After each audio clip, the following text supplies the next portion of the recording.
أعوذ بالله من الشيطان الرجيم بسم الله الرحمن الرحيم السلام عليكم ورحمة الله وبركاته.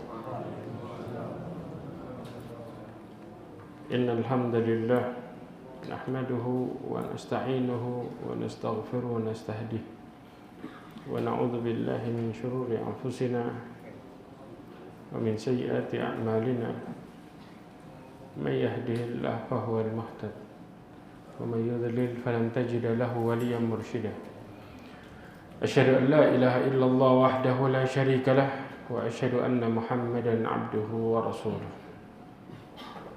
قال الله تعالى في كتابه الكريم: أعوذ بالله من الشيطان الرجيم. يا أيها الذين آمنوا اتقوا الله وقولوا قولا سديدا يصلح لكم أعمالكم ويغفر لكم ذنوبكم ومن يطع الله ورسوله فقد فاز فوزا عظيما. وبعد. Ma'asyiral mu'minin rahimani wa rahimakumullah jami'an. Alhamdulillah, kita bersyukur pada Allah Azza wa Jalla dengan segala kenikmatan yang Allah berikan kepada kita semua. Salawat dan salam kepada Nabi Muhammad sallallahu alaihi wasallam, khairul anbiya'i wal mursalin, sebagai nabi dan sebagai rasul. Ma'asyiral mu'minin rahimani wa rahimakumullah. Kita lanjutkan pembahasan kita lagi, masuk ke pembahasan yang berikutnya tentang masalah dinul Islam. Kedudukan yang berikutnya setelah kita membahas tentang masalah Islam, sekarang kita masuk ke dalam perkara iman. Ya, coba. Rukun iman. Iman itu lebih dari 70 cabang. Ya.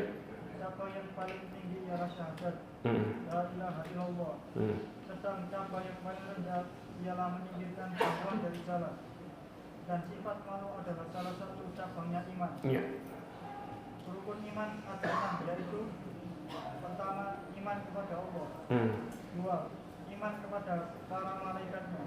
Tiga, iman kepada kitab-kitabnya. Empat, iman kepada rasulnya. Lima, iman kepada hari akhirat. Enam, iman kepada qadar, baik yang buruk maupun yang baik. Ya.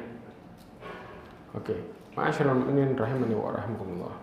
Sebelum kita berbicara masalah dalil, yang pertama, rukun iman itu, kalau kita berbicara iman itu memiliki berapa rukun? 6. Ya. Ketika Rasulullah SAW ditanya ma huwal iman, ditanya oleh siapa? Malaikat Jibril. Apa itu iman? Antu'minu billahi wa malaikatihi wa kutubihi wa rusulihi wal yawmil akhir wal qadari khairihi wa syarrihi. Maka kemudian malaikat Jibril mengatakan qala sadaqta, engkau benar, ya.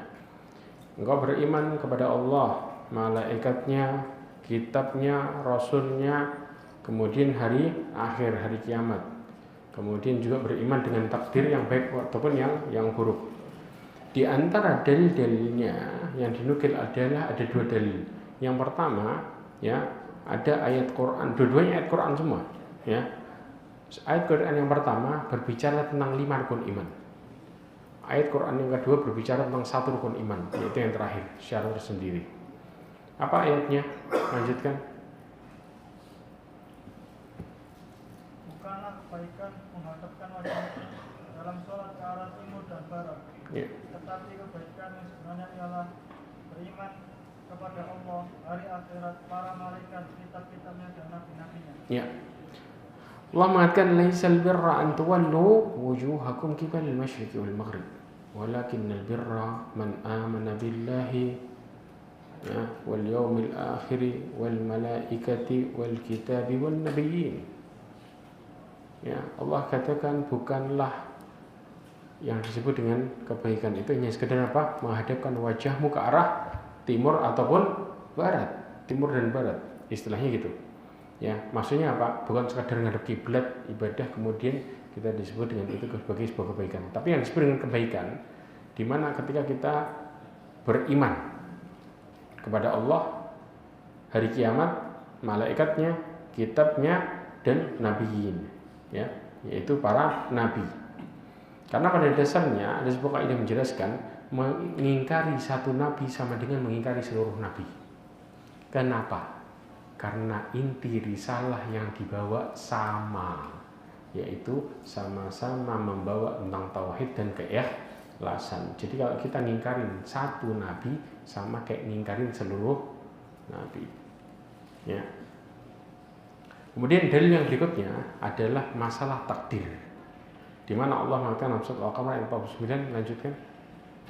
Sesungguhnya segala sesuatu telah kami ciptakan sesuai dengan takdirnya. Iya. Yang dimaksud di sini adalah menurut ukuran. Inna kulla syai'in khalaqnahu biqadar. Sesungguhnya segala sesuatu itu kami ciptakan menurut ukuran atau takdirnya. Di sini kita berbicara ketika Rasulullah SAW mengatakan tentang masalah iman, al-iman bid'un wa sab'una syu'bah. Iman itu bid'un. Bid'un itu apa? Bilangan dari 3 sampai 9. Itu diistilahkan bid'ah. Ya, wa sab'una syu'bah. 70 sekian bagian. Sekian antara 3 sampai 9, ya. A'laha qaulu la ilaha illallah. Perkataan iman yang paling tinggi adalah la ilaha illallah. Kemudian keimanan yang paling rendah, tetapi disebut dengan iman itu, yaitu imatatul adha anit tariq. Ini dalil sebenarnya hadis Nabi SAW, yaitu menyingkirkan sesuatu dari tengah jalan yang berbahaya ke pinggir, menyingkirin paku, batu kalau nanti keinjak orang sakit dan lain sebagainya. Itu disebut keimanan ya ikhwah. Hal yang sepele bagi manusia tapi besar di mata Allah Subhanahu wa taala. Makanya ketika kita meyakini menyingkirkan sesuatu ya supaya orang tidak terkena karena Allah, ini keimanan. Karena iman ini bentuknya keyakinan, sedangkan Islam bentuknya amalan dohir. Makanya kenapa ketika seseorang baru sekedar berikrar Islam tapi mereka belum menjalankan ketaatannya dengan meyakinkan dirinya kepada Allah Subhanahu wa taala, mereka tidak disebut sebagai orang yang beriman. Allah katakan di dalam surat Al-Hujurat ayat 14. Coba dibaca. Semoga saya jelaskan tafsirnya. Ini tentang cerita orang Badui. Ya. Orang Arab Badui itu berkata, ya. Kami telah beriman. Katakanlah kamu belum beriman, tetapi katakanlah kami telah tunduk. Karena iman itu belum masuk ke dalam hatimu. Terus? Dan jika kamu taat kepada Allah dan Rasulnya, Dia tidak akan mengurangi sedikit pun pahala malammu. Masya Allah. Masyaallah mu'minin rahimani wa rahimakumullah. Allah berfirman, qalatil a'rabu amanna qul lam tu'minu walakin qulu aslamna wa lam yadkhul imanu fi qulubikum. Allah katakan, orang-orang Badui mengatakan kami sudah beriman. Kata Allah Subhanahu wa taala, katakanlah ya Muhammad kepada mereka, kalian itu belum beriman tapi kalian katakanlah sudah Islam. Ya. Apa maksud ayat ini? Kenapa kemudian Allah Subhanahu wa taala mengatakan mereka belum beriman? Disebutkan dalam tafsir Syekh Abdurrahman bin Nasir As-Sa'di mengatakan kami beriman, ya. Kenapa? Karena pada dasarnya mereka itu hanya sekedar tunduk kepada bagian dohir saja. Ya, mereka hanya baru berislam, melakukan yang dohir kayak sholat, zakat, puasa. Paham di sini? Itu disebut dengan Islam. Ya, tetapi ya mereka itu belum beriman dengan iman yang benar yang masuk dalam hati mereka. Jika kalian mentaati Allah dan Rasulnya dengan ikhlas dan meninggalkan kemunafikan, maka Allah tidak akan mengurangi pahala. Maka keikhlasan tersebut menjadikan seorang disebut dengan apa?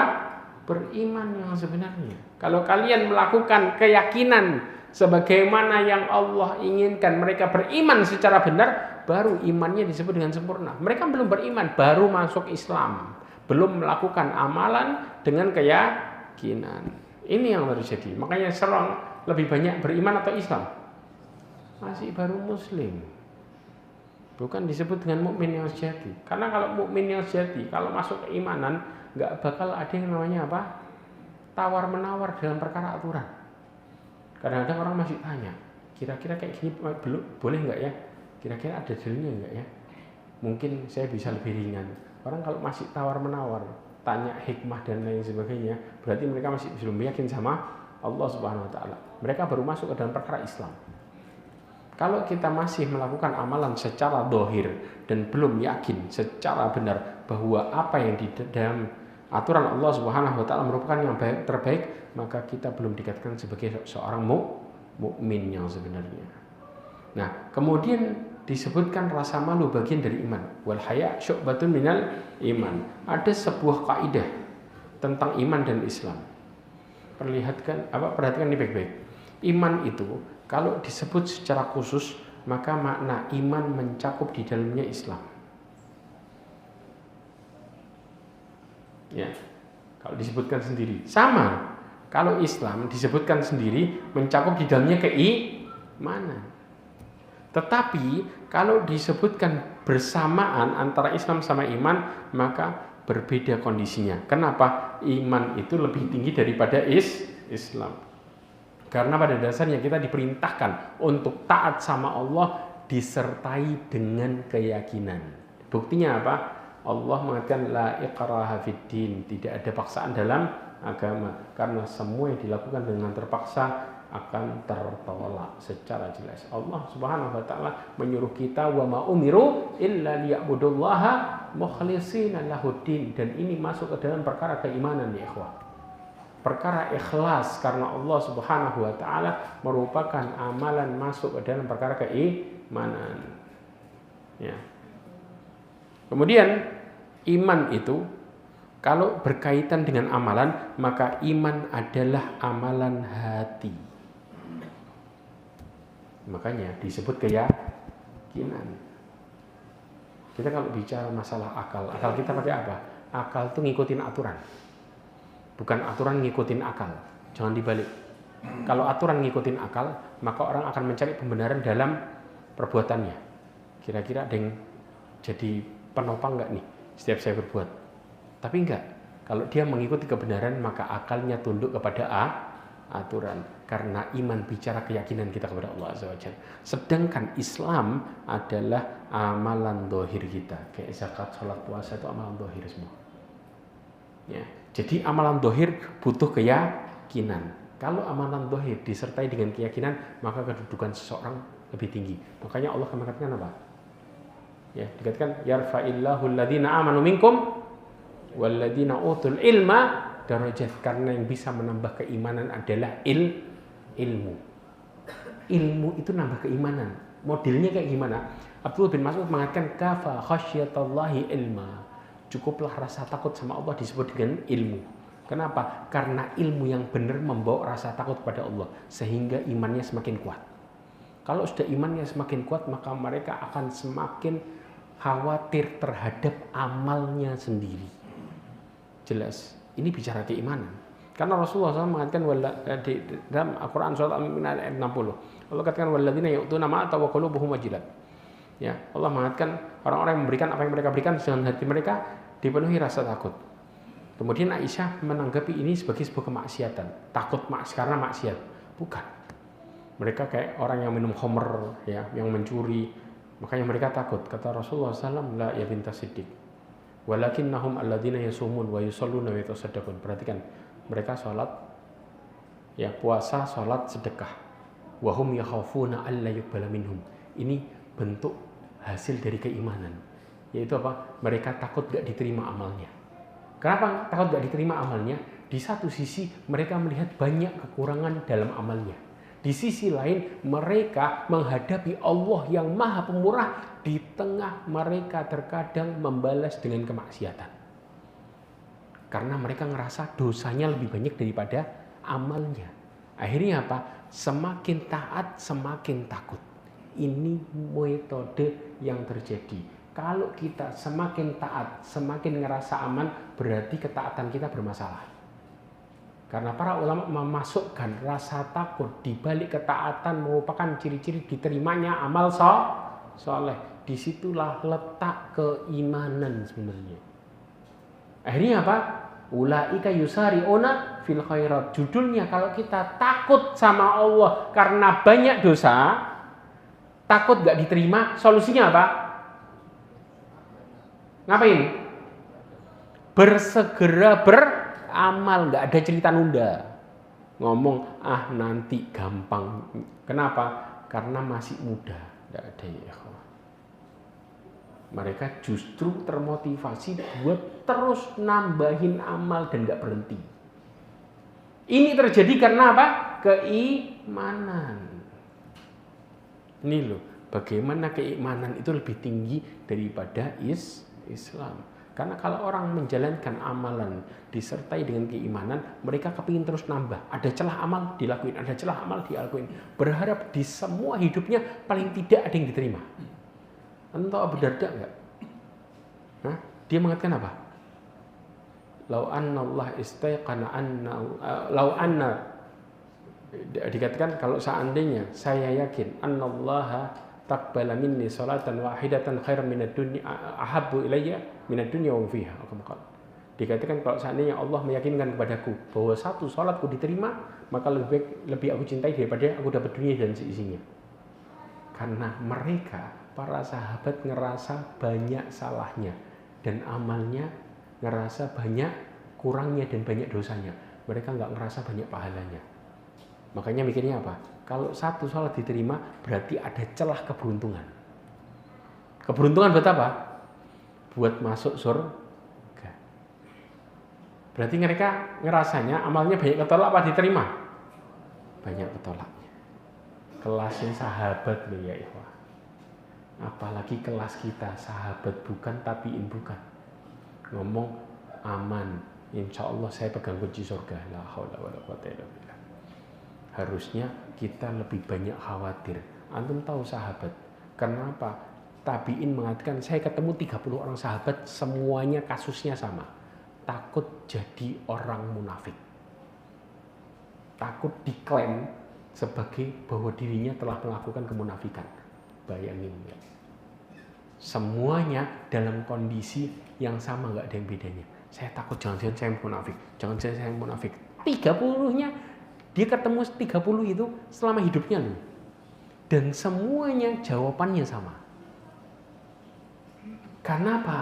Karena rasa takutnya menjadikan mereka terjaga dari renggangnya urusannya sama Allah. Makanya Abdullah bin Mas'ud mengatakan inti ilmu itu kalau membuat kita tambah takut sama Allah. Sampai kemudian juga Abdullah bin Mas'ud mengatakan kafa bightirari minallah, cukuplah seseorang yang tertipu sama Allah ngerasa apa? Allah Maha Pengampun terus mereka nunda amalnya disebut sebagai jahil. Berarti mereka imannya benar enggak? Salah. Ya ikhwah, secara garis besar Allah Subhanahu wa taala Maha Pengampun. Kalau kita ambil dari sikap ini ada dua jenis manusia. Siapa mereka? Yang pertama, orang-orang yang nunda tobat dengan berpikir Allah Maha Pengampun. Betul enggak? Yang kedua, semakin ketakutan dan sering-sering minta ampun sama Allah. Orang yang pertama ini, ya, Ibnu Qayyim Al-Jauzi sampai menyebutkan, ya, ada orang yang sampai mengatakan, ya, syubhat-syubhat yang terjadi ini. Ketika seseorang meminta ampun sama Allah, maka mereka nggak percaya Allah Maha Pengampun. Karena orang tanpa meminta ampun Allah langsung ampuni. Na'udzubillah min dzalik. Mereka juga mengatakan bahwa kemaksiatan yang dilakukan oleh orang yang paling jahil sama malaikat Jibril imannya sama. Kenapa? Karena Allah Maha Pengampun. Subhat-subhat yang begitu banyak, maka jangan pernah kita meminta ampun. Kemaksiatan kita sama Allah disebut kita yakin bahwa Allah Maha Pengampun. Kebayang nggak subhat-subhat ini?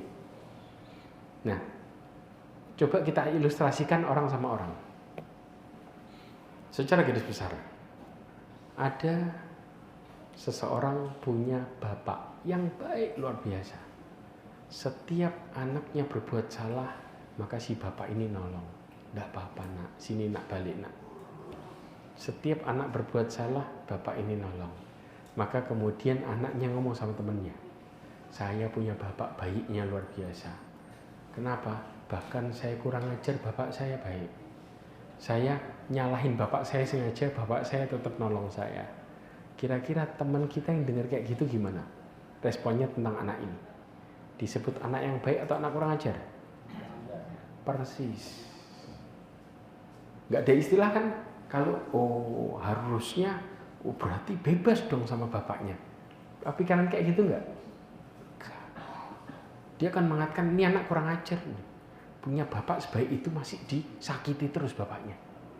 Ini manusia sama manusia kita bisa ngomong kayak gitu. Tapi bagaimana dengan kita, dengan yang menciptakan?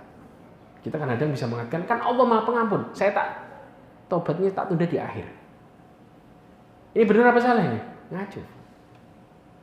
Kita memang gampang kepleset.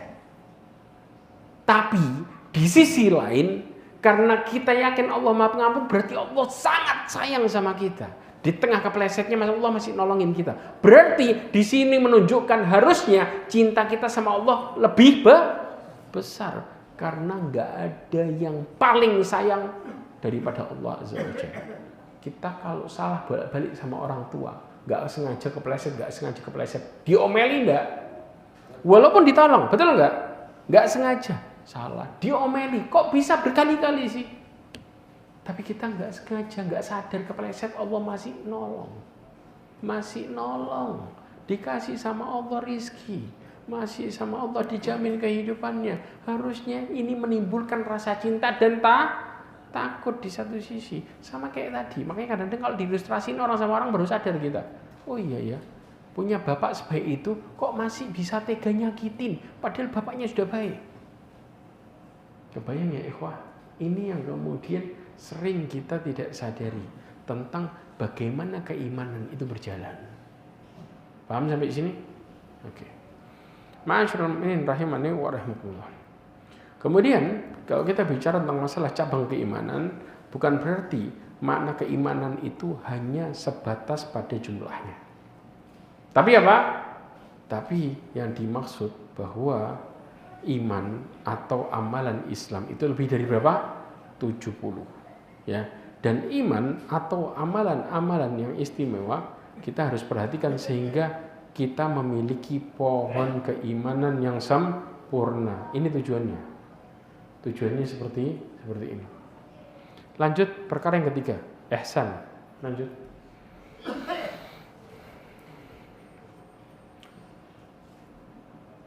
Ihsan rukunnya hanya satu. Iya. Tapi itu apa rukunnya? Yaitu beribadah kepada Allah dalam keadaan seakan-akan kamu melihatnya. Jika kamu tidak melihatnya, maka sesungguhnya Dia melihatnya. Ya, berhenti. Ihsan itu rukunnya berapa? 1. Saya akan jelaskan nanti bagaimana cara kita berjalan dengan rukun ini. Yaitu anta budallaha ka'annaka tarah fa in lam takun tarahu fa innahu yarah. Rasulullah menjelaskan, engkau beribadah seakan-akan engkau menyaksikan Allah. Maksudnya apa? Kan Allah enggak kelihatan. Kenapa Rasulullah mengatakan menyaksikan Allah Azza wa Jalla? Nanti saya jelaskan maksudnya. Ya, fa in lam takun tarah fa innahu yarah. Kalau ini lebih gampang lagi. Kalau engkau enggak ngerasa engkau memperhatikan Allah, maka Allah memperhatikanmu. Kalau ini kita bisa rasakan setiap orang. Betul enggak? Bahwa Allah ngawasin kita. Bahkan pernah kejadian di cerita yang sangat masyhur, di mana seseorang ibu memiliki anak perempuan. Di zaman siapa? Umar ibn Khattab radhiyallahu anhu. Ini ihsan sebenarnya. Di mana ibunya ini nyuruh anak perempuannya campurin susu sama air. Jangan Bu, nanti kalau Umar tahu malam-malam nih, padahal Umar lagi dengerin. Nanti kalau Umar tahu, maka kemudian dia akan marah. Mana Umar? Gak ada di sini, ada cuma kita berdua toh. Maka anaknya ngingetin, kalau Umar gak tahu maka Tuhannya Umar ngeliat. Berarti apa? Dia merasa nggak bahwa Allah, dia memperhatikan Allah Azza wa Jalla? Ngerasa nggak? Iya. Ya, maka kemudian Umar ngerti, ini orang spesial. Ngapain? Pulang ke rumah, tanya sama 3 anaknya, ada yang mau nikah nggak? nggak disia-siain orang kayak gini. Subhanallah, akhirnya kalau salah anak yang ketiganya mau, kemudian dinikahkan. Begitu dinikahkan, muncul dari keturunannya siapa? Umar bin Abdul Aziz. Dari seorang ibu yang ngerasa bahwa Allah ngawasi. Simpel kan? Kenapa? Para ulama menjelaskan ini disebut dengan kondisi ibadah. Kalau kondisi ibadah kita ngerasa Allah ngawasin, maka kita otomatis serius. Kadang-kadang nih, ya teman kita lagi memperhatikan gimana kita aja bisa apa? Bisa, harus serius. Padahal orang yang ngelihat. Kalau orang ngelihat itu, bawa efek nggak sebenarnya? Nah, antum kalau mau nikah, diperhatiin sama orang, diterima sama enggaknya, siapa yang membolak-balikkan hatinya? Allah. Bukan karena masalah antum bisa ibadah atau enggak. Kalau Allah mau menjadikan orang itu menerima, ya antum diterima. Kalau enggak, ya antum ditolak. Itu secara garis besarnya. Tapi kadang-kadang kita ngerasa bahwa penglihatan orang itu bisa menjadikan nasib kita berubah. Padahal enggak sama sekali. Sama sekali. La yanfa' wala yadur. Enggak mendatangkan manfaat. Hanya Allah yang bisa menjadikan hidup kita berubah keputusannya antara baik dengan kondisi sebaliknya. Karena Allah Subhanahu wa taala memberikan kepada kita yang terbaik. Allah wa ma tasyauna illa ayyasha Allah rabbul alamin, dan itu enggak bisa terelakkan. Ya, makanya disinilah kondisi seorang harus yakin dalam hal kehidupan bahwa Allah selalu ngawasi. Nah, di saat itu maka kita akan selalu punya sikap optimis. Tahu optimis? Kenapa? Begitu kena masalah, larinya kemana? Nggak pakai tengok kanan, tengok kiri, langsung tengok atas. Kita langsung ngomong, ya Allah, tolong saya. Karena ngerasa Allah ngawasi. Allah katakan apa? Wa ja'alna ba'dakum li ba'dhin fitnatan atasbirun wa kana rabbuka basira. Allah secara jelas mengatakan. Dan ini merupakan sifat ihsan sebenarnya. Kami jadikan satu dengan yang lainnya di antara kalian sebagai ujian. Apakah kalian bersabar? Allah melihat, maha melihat, memperhatikan kalian.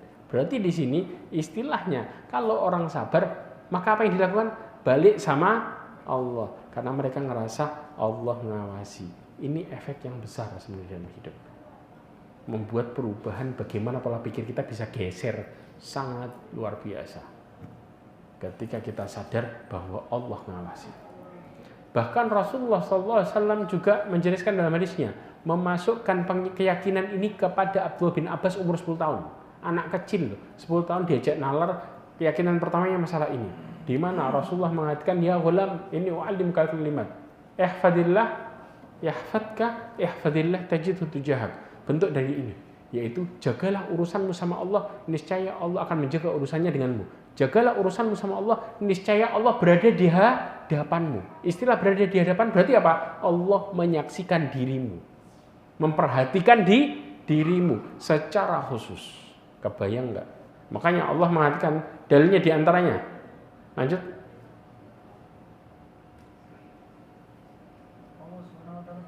Sesungguhnya Allah bersama orang-orang yang bertakwa dan orang-orang yang berbuat ihsan. Masya Allah. An-Nahl 128. Allah mengatakan innallaha ma'al ladzina taqaw wal ladzina hum muhsinun. Ya, ini yang dimaksud. Sesungguhnya Allah bersama orang-orang yang apa? Bertakwa dan orang-orang yang muhsin. Yang ihsan tadi, yang merasa diawasi oleh Allah Subhanahu wa taala. Ini konsepnya. Lanjut lagi dalil yang berikutnya. Dan bertakwalah kepada Allah yang Maha Perkasa lagi Maha Penyayang, yang melihatmu ketika kamu berdiri untuk sholat dan melihat perubahan gerak badanmu di antara orang yang sujud. Sesungguhnya Dialah yang Maha mendengar lagi Maha mengetahui. Masya Allah. Allah mengatakan sebenarnya bukan takwa, tawakal. Wa tawakkal 'alal azizir rahim. Allah mengatakan dan bertawakallah engkau kepada apa? Allah yang Maha mulia, aziz. Ya. Dan juga aziz ini Maha perkasa dan juga apa? Ar-Rahim, Maha penyayang. Ya, alladzi yaraka hina taqum, yang melihatmu ketika engkau apa? Berdiri. Dan juga apa? Dalam kondisi sujud. Ya, sesungguhnya Dia Maha mendengar dan Maha mengetahui. Ya. Ma'asyiral mu'minin rahimani wa rahimakumullah. Coba perhatikan baik-baik tentang permasalahan ini. Bagaimana konsep kita ketika mengatakan seolah-olah melihat Allah? Konsep ini Rasulullah mengatakan wa annakum, kita kapan bisa melihat Allah? Kalau sudah mati. Begitu di surga baru ngelihat Allah. Kalau enggak kan belum. Ya, sebagaimana Rasulullah mengatakan dalam hadis Imam Abu Dawud, wa annakum lan tarau rabbakum hatta tamutun. Kata Rasulullah, kalian enggak bakal melihat Allah sampai kalian mati. Nah, berarti kan konsep ini konsep ketika mati atau hidup? Hidup. Makanya ini yang dimaksud. Maksudnya adalah menghadirkan keagungan Allah. Itu maksudnya. Juga apa? Seakan-akan Allah berada di hadapan kita. Dan seakan-akan engkau melihat Allah. Dengan melihat apa? Keagungan ciptaannya dan lain sebagainya. Maka engkau akan melihat keagungan penciptanya. Ciptaannya kayak gitu aja, maka penciptanya gimana? Makanya Allah mengatakan apa? Inna fi khalqis samawati wal ardi wa ikhtilafil laili wan nahari la ayatin li ulil albab. Supaya kita sadar, orang-orang yang berpikir itu sadar. Ciptaannya aja kayak gini, apalagi yang nyiptain. Maka engkau sadar di saat itu keagungan Allah sangat luar biasa. Ya. Sebagaimana Allah Subhanahu wa taala juga mengatakan di dalam ayat yang lain, afala yanzuruna ilal ibili kaifa khuliqat wa ilas samai kaifa rufi'at wa ilal jibali kaifa nusibat fadzakir. Nah, yang bisa ngerasain keagungan Allah siapa? Allah katakan alladzina yadhkurunallaha qiyaman wa qu'udan wa 'ala junubihim wa yatafakkaruna fi khalqis samawati wal ardh. Rabbana ma khalaqta hadza batila subhanak faqina adzabannar. Allah katakan yang berzikir kepada Allah di setiap kondisi, berdiri, duduk, berbaring, mereka selalu ingat sama Allah Azza wa Jalla. Mereka baru ngerasain ternyata engkau menciptakan ini enggak sia-sia. Makanya ya ikhwah, semakin kita mulai taat sama Allah, semakin keimanan kita naik. Karena intens ketaatan itu sejalan sama keimanan. Semakin kita taatnya turun, imannya juga intensnya turun. Tapi kalau kita bicara masalah keimanan di sini, disebutkan oleh Ibn Zaid Al-Qarawani ada 4 hal yang masuk dalam perkara keimanan. Catat ini baik-baik. Yang pertama adalah al-qaul, perkataan. Wa la yakmul imana illa bil qaul. Dikatakan tidak akan pernah sempurna iman kecuali dengan perkataan. Wa la yakmul imana bil qaul illa bil amal. Dan tidak sempurna keimanan kecuali dengan perkataan dan perbuatan. Wa la yakmul bil qaul wal amal illa bin niyah. Dan tidaklah sempurna keimanan, perkataan dan perbuatan kecuali dengan niat yang benar. Niat yang benar. Dan tidaklah keimanan sempurna, perkataan, perbuatan dan niat kecuali illa bimuwafaqati sunnah, kecuali dengan sesuai sunnah Nabi sallallahu alaihi wasallam. Kalau 4 ini masuk, perkataan, perbuatan, niat sama, sesuai aturan, maka disebut dengan keimanan yang sebenarnya. Semakin amal itu naik dengan 4 prinsip ini, maka semakin keyakinan kita kuat. Paham? Semakin turunnya amal itu dengan tidak terjadinya 4 hal ini, maka iman kita juga semakin anjlok. Ya. Kemudian juga,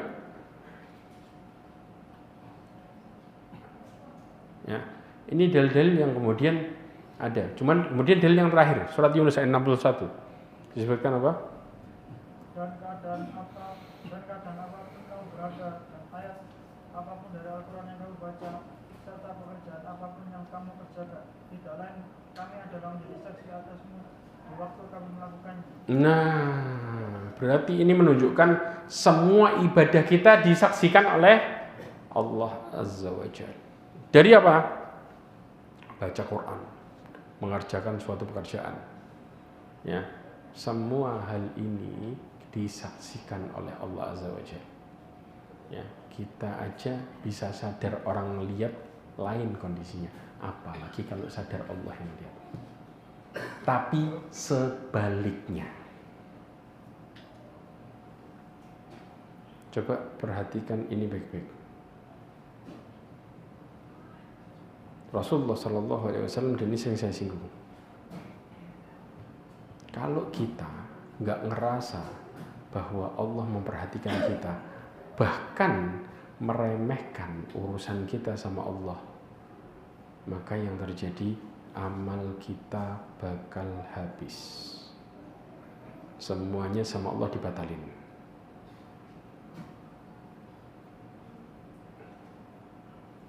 Nabi SAW mengatakan manusia, perhatikan di sini.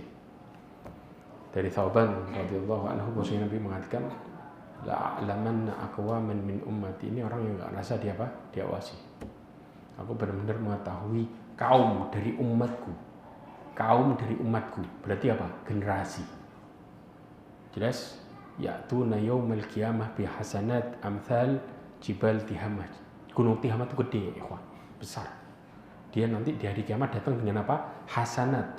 Hasanat itu apa?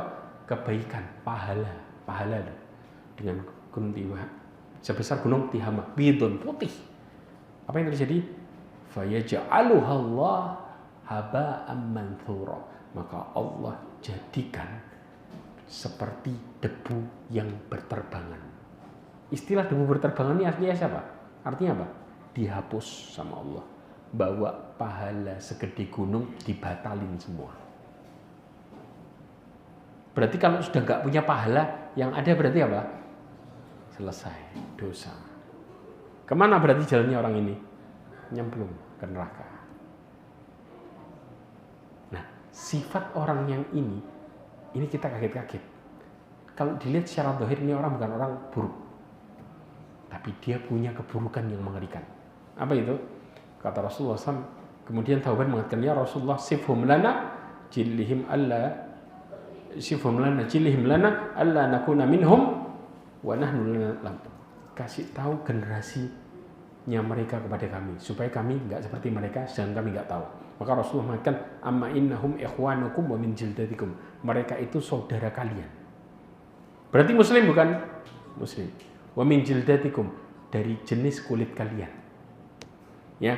Kemudian wa ya'khuduna minal laili kama ta'khudun. Mereka bangun di malam hari kayak kalian bangun. Berarti apa? Ahli tahajud? Iya. Masalahnya cuma satu, tapi satu ini fatal. Apa itu?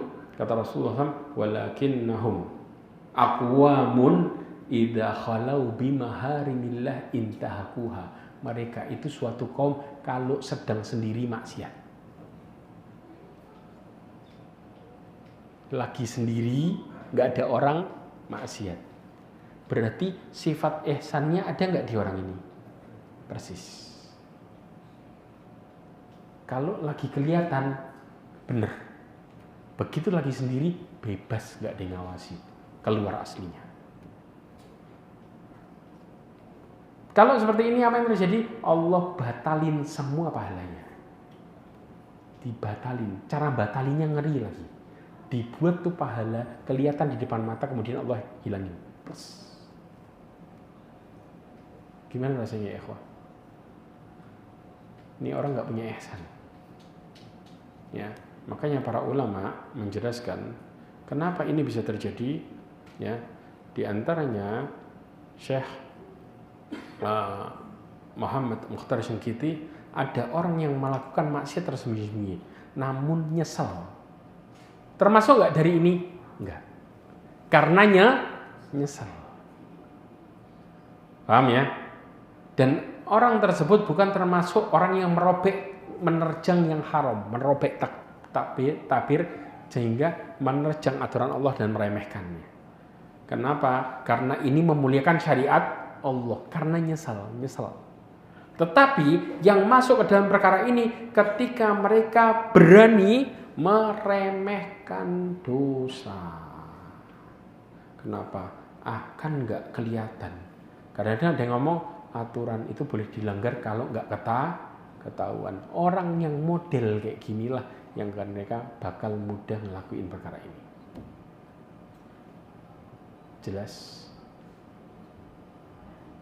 Itu satu. Yang kedua, jenis orang yang nggak ngerasa berbuat ihsan, yang nggak punya ihsan tuh, ini hadis Nabi SAW.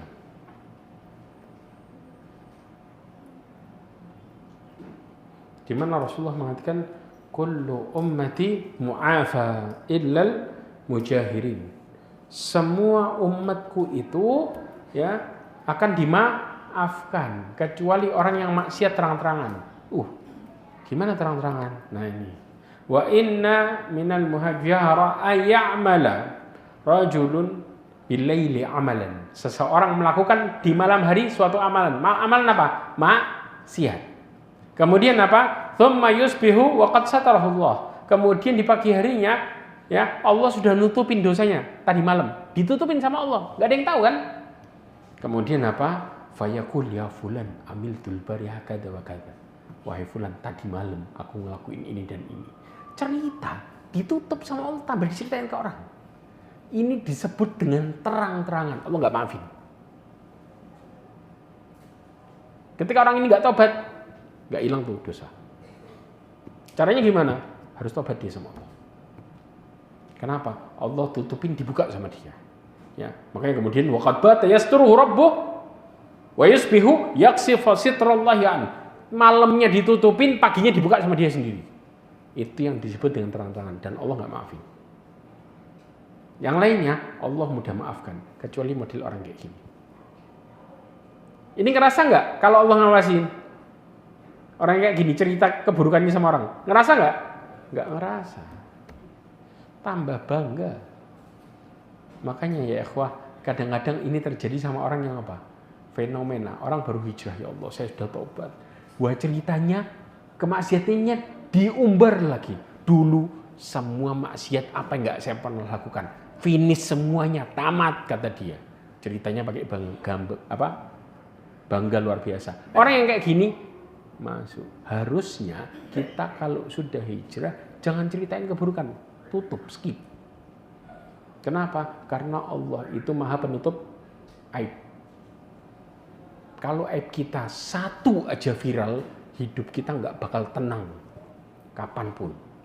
Orang bakal apa? Ingat saya sama aib kita lul, fulan yang 10 tahun lalu pernah kayak gini. 10 tahun diungkap. Betul nggak? Makanya kalau Allah sudah tutupin, jangan dibuka. Karena orang yang membuka kesalahannya sendiri berarti ngerasa Allah nggak ngawasi. Ini prinsip ihsan yang rusak total. Sehingga Allah apa? Murka terhadap orang-orang yang seperti ini. Jelas ya ikhwah? Paham insyaallah? Ya. Inilah pelajaran tentang permasalahan ihsan ya dan juga keimanan. Mudah-mudahan apa yang kita pelajari hari ini menjadikan kita juga semakin bertakwa kepada Allah Subhanahu wa taala. Mudah-mudahan Allah Subhanahu wa taala menjaga keimanan kita ya dan ihsan kita, dan juga mudah-mudahan Allah SWT menjauhkan kesyirikan kepada kita dari kita semuanya serta menutup hidup kita semua dengan husnul khatimah. Insyaallah pertemuan berikutnya kita akan bertemu lagi setelah tanggal 17 Juli ya, karena insyaallah minggu depan saya mau safar sampai tanggal 17 Juli baru sampai di Indonesia insyaallah bismillah ya. Subhanakallahumma bihamdika asyhadu an la ilaha illa anta astaghfiruka wa atubu ilaik wa akhiru da'wana alhamdulillah. Assalamualaikum warahmatullahi wabarakatuh.